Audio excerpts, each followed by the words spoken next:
They said it couldn't be done to the heart of the bustling naval base, where thousands of sailors carried out their duties with precision. There sat a colossal ship, a floating fortress of steel and might. But it was silent now. Engines cold. Systems unresponsive. Like a beached leviathan, helpless without the breath of life its engines once gave. Experts had tried. Oh, how they tried. Days turned to weeks. Technicians from across the country were brought in. Diagrams were studied. Manuals rewritten. Fingers pointed. Millions of dollars wasted. The ship remained still, her massive engine mocking them in its quiet defiance. The Admiral watched from the shadows of the command tower, his heart sinking deeper with every failure. This wasn't just any ship, it was his final mission before retirement, his pride, his legacy. And then, someone mentioned a name. A forgotten name. Chief Petty Officer Gerald Gray. Mathers had left the Navy 15 years ago. A legend in his time. Equal parts engineer, problem solver, and rebel. His nickname Gray wasn't for his hair, but the murky waters he always seemed to wade through and emerge victorious. But he was gone now.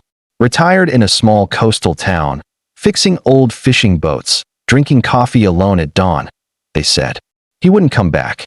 They said he shouldn't, but the Admiral made the call himself.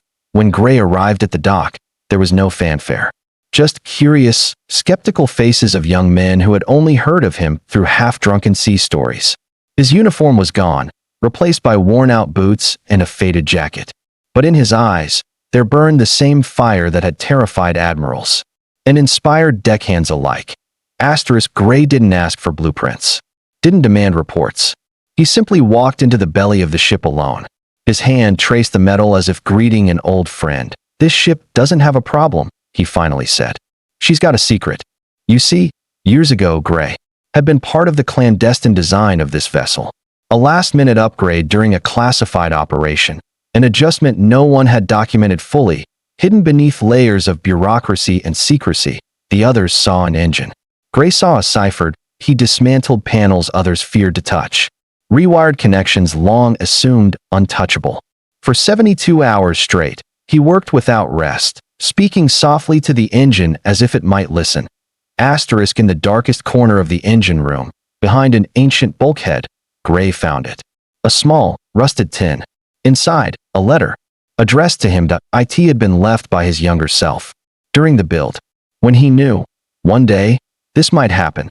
The letter detailed the modifications. The hidden fail-safes. The coded sequences only someone like him could recognize.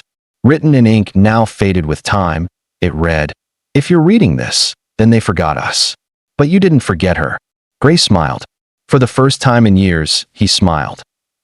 When the engine roared back to life. It wasn't with a whimper, but with a defiant cry. Steel singing through water, systems humming, as if welcoming back their lost captain. The young engineers watched in awe as the impossible unfolded before their eyes. Screens lit. Lights flashed. The heart of the ship beat strong again. And when Gray emerged, covered in grime, exhausted but victorious, the Admiral was waiting. "You could have refused," the Admiral said. "I couldn't," Gray answered. "Some things you build, you never stop loving." As Gray prepared to leave, the Admiral handed him something. A sealed envelope from Navy Command. Inside, not a check, not a medal, but orders. Reinstatement. The Navy had realized something profound. Machines might run on fuel, but legacies run on heart. They needed men like Gray, not behind desks, but where the fight for the soul of the fleet still burned. Gray didn't answer immediately. He looked back at the ship, alive and proud once more. "You coming back?" a young officer asked Gray. Chuckled. "I never really left." And beneath the rising sun, the ship set sail again, carrying not just engines and steel, but the spirit of a man who had once saved it and would again.